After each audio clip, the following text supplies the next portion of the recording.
Watching the RickVanMan channel, you are.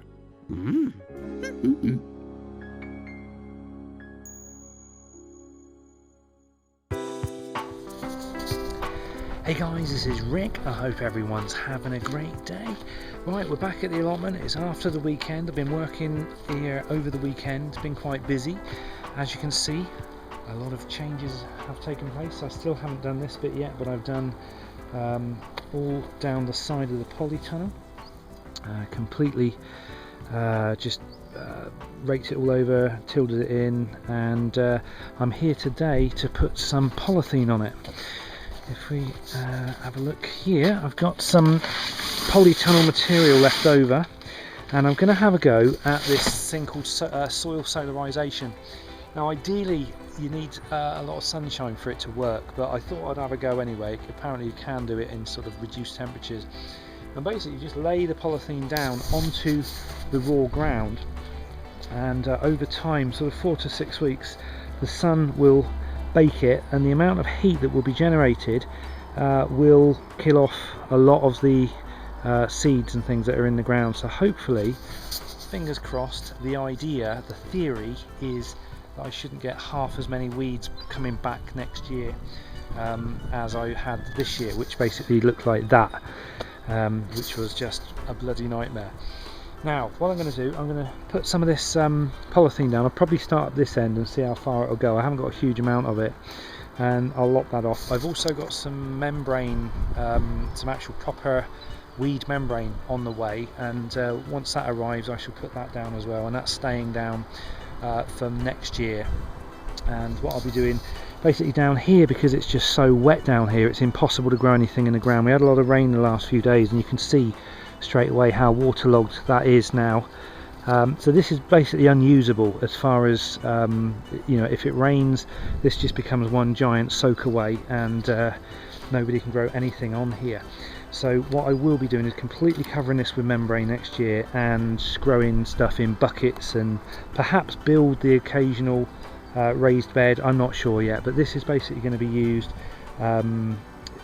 like I said, membrane down. I'm going to be growing stuff on top of the membrane in buckets or grow bags, or I might have a go at building 1 or 2 raised beds. So yeah, I'm going to get the poly sheet down. I'm not quite sure how far it will go. It was basically leftover trimmings from doing this thing, but I'm going to do that now, and I shall film it, and then I'll come back to you.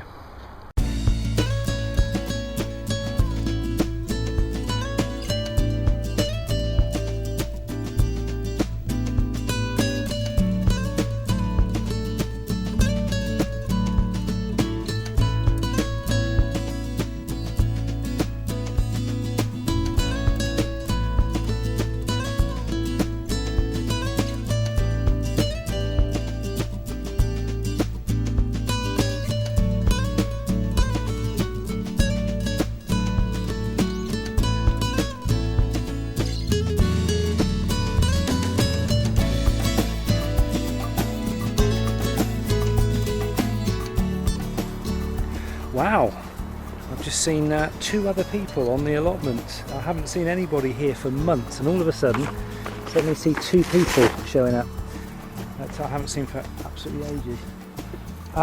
Look at this. This is unbelievable. Look, I just stuck my foot in this earlier and I sunk right down. It's like that all the way along there, and all we've had is just a couple of days of rain. So that's what I mean by that is unusable. It's just one big bog. So the only way I'm ever going to get any use out of that is to cover that over and raise beds, or grow bags. I'll probably start with grow bags, and then over time perhaps build up some raised beds, because they're not cheap to get involved with. I did make some inquiries about getting some soil off the council, but I don't think it's a viable option with this particular council. So, you know, what I've got to take into account is expenses. So I'm just going to have to do things gradually. That's all down now, and hopefully that solarization thing might take place. Not quite sure what to do about this lot, because I just it basically needs this doing to it, but I just couldn't be arsed on that day. I'd sort of run out of energy, so I'll probably come back and do this at a later date. What was the other thing? I've got more potatoes still to dig up. the potato plants here are still, well, apart from the bindweed, they're still actually growing, so I'm going to leave those for now. Now the thing that I did discover, or the one major discovery that I did make, was these are not seed potatoes. These are potatoes that were basically sprouting from, I bought them from Tesco's or whatever, and that's basically what's going on there. And the same for the potatoes that were here. It was only these potatoes that were actual seed potatoes, and the difference was massively noticeable, because from the proper seed potatoes I actually had, you know, full-size potatoes. These are a few the other day I found, and slugs have had a go at them.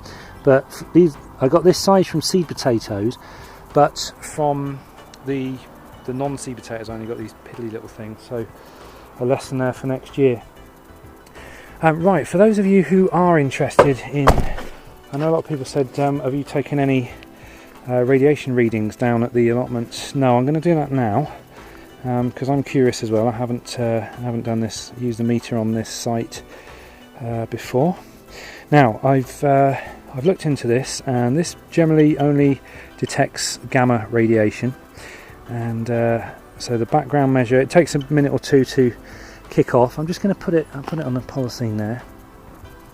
Now straight away that's quite high, that's 0.21 microsieverts per hour, but it does need a little bit of a settling down time, so it's starting to come down now. This area, this was where all the junk was, up this area. Not that I'm for a moment suggesting there was radioactive junk being thrown here, but at the moment it all looks fairly normal. Just be interested, just out of curiosity, inside here whether any sort of radon gas or anything might have collected. But now it's 0.15 microsieverts per hour. That's all perfectly fine, perfectly normal. Well, say perfectly normal, it's still above what the UK average was before Fukushima, because the UK average before Fukushima was 0.05. And now we're on 0.13, 0.12, so it's virtually doubled. Ooh. This is rubbish. This ground is so crap. Let's just sit, I don't want to get this thing dirty. Let's sit this down closer to the ground. Yeah, 0.12. It's when it starts clicking like crazy, that's when you know you've got something, but no, it all looks perfectly normal, that's fine. So no radioactive food here, or weeds for that matter.